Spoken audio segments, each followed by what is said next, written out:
कहते हैं success is not an activity but it is a process. So in this course you are going to understand what is the process and what is an activity. Hello student, welcome to Easier Study. I am with you Abhinandan Kumar Jha. I am going to start the class 11th physics syllabus based on NCERT, and it will be useful for JEE Mains and CBSE board exam preparations.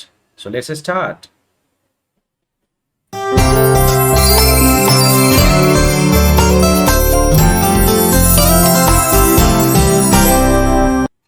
शुरुआत करने जा रहे हैं physics का syllabus जिसका आपको इंतजार है. करते हैं अगर जेईई मेंस की तैयारी, करते हैं बोर्ड एग्जाम की तैयारी या नीट एग्जाम की तैयारी, तो ईजियर स्टडी पे आइए और इस कोर्स को इनरोल करिए. तो सबसे पहले आज की क्लास में हम बताएंगे कि यार पढ़ना क्या है. क्लास 11th में कितने चैप्टर्स हैं जो हमें पढ़ना है, वो कौन कौन से चैप्टर हैं. तो जानते हैं क्लास 11th में एनसीईआरटी की 2 किताबें हैं, पार्ट 1 और पार्ट 2. तो पार्ट 1 और पार्ट 2 दोनों के सिलेबस हम देखेंगे. तैयार हैं? तो चलिए शुरू करते हैं. देखते हैं कि पार्ट 1 में कितने सिलेबस हैं, कितने चैप्टर्स हैं.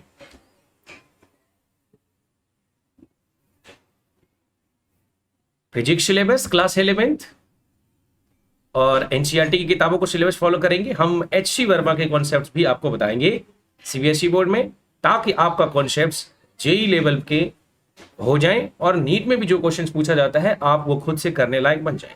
तो पहले आप थ्योरी समझेंगे, कॉन्सेप्ट समझेंगे और फिर उसका application. First remember, understand and then apply और एनालाइज. तो ये हमारी कोशिश रहेगी ताकि आप क्रिएट और इवेलुएट के स्टेज पे पहुंच सकें.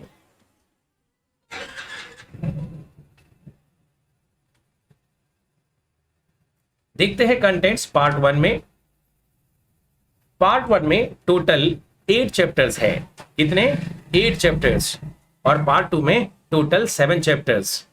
तो टोटल कितने हो गए? पार्ट 1 प्लस पार्ट 2 मिला के 15 चैप्टर्स. तो पार्ट 1 के 8 चैप्टर्स कौन कौन है, चलिए देखते हैं. और आपको याद है क्लास 11th का मैथ में कितना सिलेबस था? 11th में कितना सिलेबस था? 11th में टोटल 16 चैप्टर्स हैं. समझ आया? मैथ में अगर मैथ आपका नहीं है पार्ट तो कोई बात नहीं, लेकिन फिजिक्स में आपको टोटल 15 चैप्टर्स पढ़ना पड़ेगा. पार्ट 1 में 8 और पार्ट 2 में 7. तो पार्ट 1 के वो 8 चैप्टर्स कौन है, चलिए देख लेते हैं. चैप्टर नंबर 1, पहला ही चैप्टर्स है फिजिकल वर्ल्ड.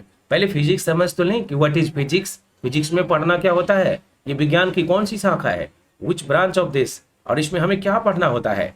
अभी तक क्लास 10 तक तो हम एक ही साइंस पढ़ते थे, लेकिन क्लास 11th में आते ही ये फिजिक्स, ये केमिस्ट्री, ये बायोलॉजी, ऐसा क्यों हो गया? जानना चाहते हो? तो इसी चैप्टर में हम जानेंगे what is physics, scope and excitement of physics, physical technology and society, fundamental forces in nature, nature of physical laws. Physics में हम क्या पढ़ते हैं और फिजिक्स में इस ब्रांच में हमें क्या फोकस करना है, ये सारे डिटेल्स हम फिजिकल वर्ल्ड में पढ़ने वाले हैं. अगर इतना समझ में आ गया तो चैप्टर की शुरुआत ही हम करेंगे, इस सब्जेक्ट की, इस कोर्स की शुरुआत ही करेंगे यूनिट्स एंड मेजरमेंट से. जो भी फिजिकल क्वांटिटी हम पढ़ेंगे उसका यूनिट्स और उसका मेजरमेंट कैसे होता है ये जानना जरूरी है. तो इसमें हम जानेंगे the international system of units और जनरली 3 फंडामेंटल क्वांटिटी जो होता है मास, लेंथ और time. So will see the measurement of length, measurement of mass, measurement of time, accuracy, precision and instrument. क्योंकि मेजरमेंट करने के लिए हमें किसी इंस्ट्रूमेंट की जरूरत होती है. मैंने शुरुआत में एक फिगर दिखाया था वर्नियर कैलिपर का, कैसे यूज करते हैं, और उसमें कुछ एक्यूरेसी होता है, कुछ एरर होता है. वो एरर कौन कौन से हो सकते हैं ये सब हम जानेंगे. और अगर अलग अलग तरह के हैं तो हम उसको किस तरह से फिर रेक्टिफाई करेंगे और किस तरह से उस एरर का कैलकुलेशंस करेंगे. एक एक चीज, प्रैक्टिकल पोर्शंस भी हम इसमें कवर करने वाले हैं. डायमेंशनल एनालिसिस जो इस चैप्टर का थीम है, कोर है, वो भी हम देखेंगे. किसी भी फिजिकल क्वांटिटी का हम डायमेंशन खुद से निकाल पाएंगे. नाउ चैप्टर 3 जो है motion in a straight line.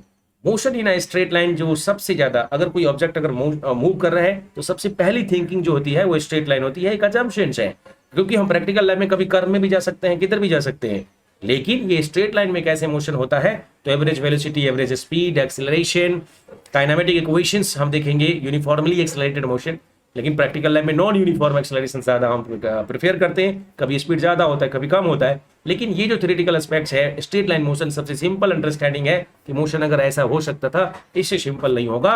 तो वो भी हम देखेंगे कि कैसे इसमें पढ़ना है. और बहुत ही आसान होगा, बहुत ही मजा आने वाला है, क्योंकि इस कोर्स को पढ़ो, एक एक टॉपिक के लेक्चर्स यहां मिलेंगे और मैं वादा करता हूं कि आपकी जो लेवल अभी है फिजिक्स की अंडरस्टैंडिंग वो यहां तक आएगी और आप एग्जाम के क्वेश्चन खुद से कर पाएंगे। Chapter 4 motion in a plane. Straight line motion के बाद अब बारी है मोशन एक प्लेन में हो रहा है तो क्या कहेंगे।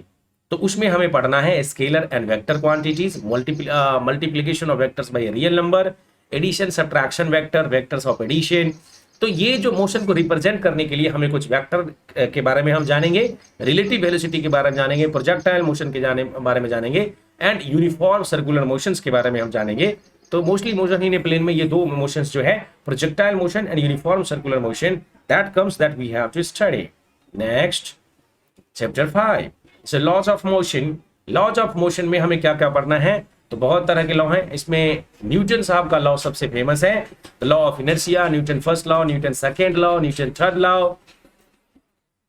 हनुमान जी का कॉन्सेप्ट अगर इस्तेमाल करेंगे कि जो मुझे मारा त्यों ही मारा, अगर तुमने हमें मारा तो मैं भी तुझे उसी अंदाज में मारूंगा। ये सब चीजें हम देखने वाले हैं कि न्यूटन थर्ड लॉ में क्या होता है। अगर आप किसी को परेशान करेंगे तो बदले में परेशान होने की क्षमता रखिएगा। तो ये सारी चीजें हम देखने वाले हैं first law, second law, third law में। और एक चीज तो होता है कि as you sow so you reap, जैसा बोओगे वैसा पाओगे, जैसा करोगे वैसा है, कर भला तो हो भला। ये सब हम देखने वाले हैं इसी चैप्टर में, बहुत ही आसान। आप पहले से भी आपको मालूम है, सर्कुलर मोशन के बारे में भी पढ़ेंगे, conservation of momentum, equilibrium of particles, ये सब डिटेल में हम देखेंगे। चैप्टर 6 क्या कहता है? Chapter 6 work energy and power है। वर्क एनर्जी में वर्क का डेफिनेशन, एनर्जी का डेफिनेशन, पावर का डेफिनेशन, ये देखेंगे कैसे कैलकुलेट करते हैं। काइनेटिक एनर्जी का डेफिनेशन, वर्क एनर्जी थ्योरम क्या है, कैसे वर्क और एनर्जी की to do work energy is required. So energy और वर्क आपस में किस तरह से रिलेटेड हैं, ये सब हम इस चैप्टर में देखने वाले हैं। चैप्टर 7 हमारे लिए क्या है? चैप्टर 7 आपको system of particles and rotational motions के बारे में पढ़ना है। तो systems of particles and rotational motions में हमें सेंटर ऑफ मास के बारे में जानेंगे, और बहुत सारे पार्टिकल्स हैं तो उसका सेंटर ऑफ मास कैसे निकालेंगे, उसके क्या थ्योरम है, पैरेलल एक्सिस थ्योरम है, परपेंडिकुलर एक्सिस थ्योरम है, वेक्टर प्रोडक्ट्स है, एंगुलर वेलोसिटी है, ये सब हम टॉर्क के बारे में भी हम जानेंगे, मोमेंट ऑफ इनर्शिया के बारे में जानेंगे, और dynamics of rotational motion about a fixed axis, angular momentum in case of rotation about a fixed axis, ये सब हम डिटेल में। रोलिंग मोशन, कोई रोल कर रहा है जैसे व्हील जब रोल करता है तो क्या होता है, ये चीज भी हम देखने वाले हैं। प्योर रोलिंग का कॉन्सेप्ट आता है। Chapter 8 gravitation. अरे ग्रेविटेशन के बारे में क्या, सुबह उठ के सूरज भगवान को कई लोग जल चढ़ाते हैं और ईश्वर को प्रणाम करते हैं, यानी आपको मालूम है कि वो सेंटर पे है और बाकी सारे प्लैनेट्स चारों तरफ अलग अलग अपने ऑर्बिट्स में घूम रहे हैं। क्या कारण है? ऐसा कौन सा फोर्स है जो इन सबको बांध के रखा हुआ है? ऐसा कौन सा फोर्स है जिसे हम पृथ्वी पे बैठे हैं, हवा में उड़ नहीं रहे हैं? Yes or no? So we'll see each by one in this chapter. Very interesting. शुरुआत करेंगे केपलर्स लॉ में, first law, second law, third law, फिर उसके बाद न्यूटन साहब का अपना कंट्रीब्यूशन है ग्रेविटेशन में सबसे जबरदस्त, क्योंकि सेब 16वीं शताब्दी से पहले भी उड़ता था और हवा में नहीं जाता था, नीचे ही आता था। लेकिन जब पहली बार न्यूटन ने सोचा कि ये नीचे क्यों आया और ऐसा कौन सा फोर्स है, तब जाके इस ग्रेविटेशन का इजाद हुआ। तो न्यूटन को पकड़ के मारना मत, क्योंकि उसने आपके लिए ग्रेविटेशन नहीं दिया, लेकिन एटलीस्ट हमें बताया कि वो कौन सा फोर्स है जिसकी वजह से कोई पेड़ से फल नीचे ही आता है। क्योंकि 16वीं शताब्दी की बात ही तो हुआ ये चीजें, उससे पहले क्या पेड़ से फल नहीं गिरता था? सोचिएगा। अब ये 8 चैप्टर्स ही थे पार्ट 1 में। अब हम देखेंगे पार्ट 2 के चैप्टर्स। पार्ट 2 के चैप्टर्स हमारे पास क्या क्या है? चैप्टर 9 से शुरू करेंगे। 8 तक तो हो गया, चैप्टर 9 मैकेनिकल प्रॉपर्टीज। अब हम प्रॉपर्टीज देखेंगे बहुत सारे। अभी तक तो हमने देखा अलग अलग फोर्सेस के बारे में, वर्क एनर्जी, मोशंस के बारे में देखा। Now we are going to see the properties of the different substances, different matters, solid, fluid, gases, one by one. So different chapters will come. तो पार्ट 2 हमें प्रॉपर्टीज के बारे में, मटेरियल्स के बारे में बताता है। So mechanical properties of solid सबसे पहले है। जब हम मैकेनिकल प्रॉपर्टीज ऑफ सॉलिड्स की बात करते हैं तो उसमें इलास्टिक बिहेवियर, स्ट्रेस स्ट्रेन की बात की जाती है, हुक्स लॉ की बात की जाती है। बताएंगे किसी फोर्स को अगर लगाओगे, किसी ऑब्जेक्ट पे फोर्स लगाओगे, उसमें डिफॉर्मेशन होता है, लेकिन वो ऑब्जेक्ट रेजिस्ट करता है। Resisting force per unit area stress कहलाता है। ये सब हम देखेंगे अलग से। उसके बाद अलग अलग कॉन्सेप्ट्स हैं। फिर उसके बाद हमारे पास एक और चैप्टर है 10 मैकेनिकल प्रॉपर्टीज ऑफ फ्लूइड्स। अगर सॉलिड देख लिया तो फ्लूइड को नहीं देखोगे। फ्लूइड में लिक्विड और गैस दोनों ही आ जाता है। Fluid is liquid plus gases commonly called as the fluids and substances has the ability to flow is called as fluid। तो ये हम देखेंगे और लिक्विड और गैस दोनों की प्रॉपर्टीज देखेंगे। इसमें इसमें ज़्यादातर लिक्विड के बारे में फोकस किया गया है, विस्कोसिटी के बारे में, और फिर सरफेस टेंशन के बारे में, प्रेशर के बारे में, स्ट्रीमलाइन फ्लोज, बर्नौलीज प्रिंसिपल, ये सब लिक्विड में लगता है। हम दोनों ही देखेंगे जो भी हमारे सिलेबस में है। अब चैप्टर 11 जो कि थर्मल प्रॉपर्टीज ऑफ मैटर है। थर्मल प्रॉपर्टीज ऑफ मैटर्स में हमें थर्मल से, हीट और टेम्परेचर से रिलेटेड चीजें देखनी है। हीट और टेम्परेचर का डेफिनेशन देखना है, क्या होता है इसमें, फिर टेम्परेचर के मेजरमेंट करने के कौन कौन से तरीके होते हैं, वो कौन कौन से स्केल है, कौन से थर्मोमीटर होता है, मरकरी थर्मोमीटर में क्यों यूज होता है, right, Celsius scale, Fahrenheit scale, kelvin scale, आपस में उनका कन्वर्जन, कैलोरीमेट्री क्या होता है, change of state, heat transfer, Newton's law of cooling, heat transfer होता है तो उसके कितने मोड्स होते हैं वो भी देखेंगे, कंडक्शन, कन्वेक्शन, रेडिएशन। बारी है चैप्टर 12 की, ये थर्मोडायनामिक्स है, ये हीट से ही रिलेटेड है, टेम्परेचर से रिलेटेड है। थर्मोडायनामिक्स में इंट्रोडक्शन देखेंगे, थर्मल इक्विलिब्रियम क्या होता है, किस स्टेट में हम कहेंगे थर्मल इक्विलिब्रियम है। उसके बाद इसमें लॉज हैं थर्मोडायनामिक्स के जो ऑब्जर्वेशन और एक्सपेरिमेंट करके आए हैं। जीरोथ लॉ जो कि टेम्परेचर के बारे में, इक्वलिटी ऑफ टेम्परेचर के बारे में बताता है। First law conservation of energy के बारे में बताता है। सेकंड लॉ, इसी तरह से और भी जितने सारे लॉज हैं, thermodynamics processor, heat engine, second law of thermodynamics, reversible, Carnot engine, ये सब हम देखने वाले हैं। पर्टिकुलरली हीट से रिलेटेड चीजें हैं, इंजन से रिलेटेड जहां फ्यूल बर्न होता है, हीट जनरेट होता है और क्या क्या होता है, वो सारी चीजें थर्मोडायनामिक्स का बेस और है। तो ये सारी चीज हम देखने वाले हैं। चैप्टर 13 के बारे में देखते हैं। चैप्टर 13 क्या कहता है, काइनेटिक थ्योरी।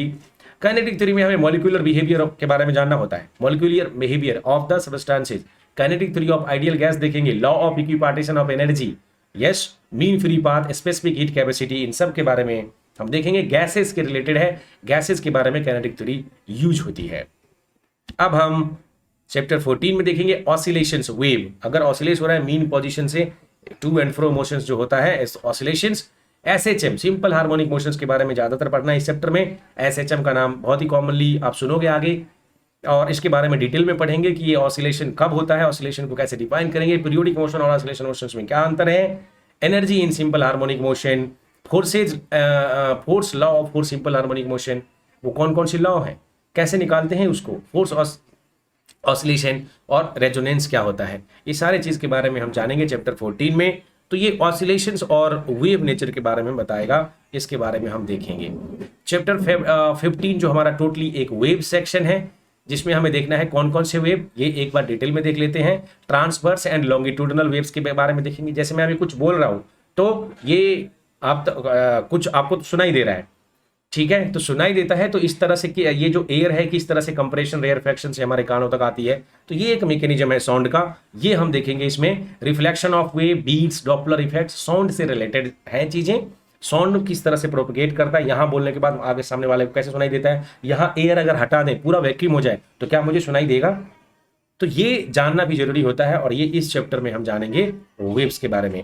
म्यूजिकल इंस्ट्रूमेंट में हमें अलग तरह के टोन दिखाई देते हैं, क्यों, मेल का वॉइस थोड़ा ज्यादा होता है, फीमेल के वॉइस थोड़े मीठे से होते हैं, क्यों, यानी जो वॉइस है दोनों में डिफरेंसेज है, क्या कारण है, वो कौन सी चीजें हैं, कौन सा ऐसा फिजिकल टर्म है जिसमें ये चीजें आप देखते हो। तो ये चैप्टर 15 का पार्ट है।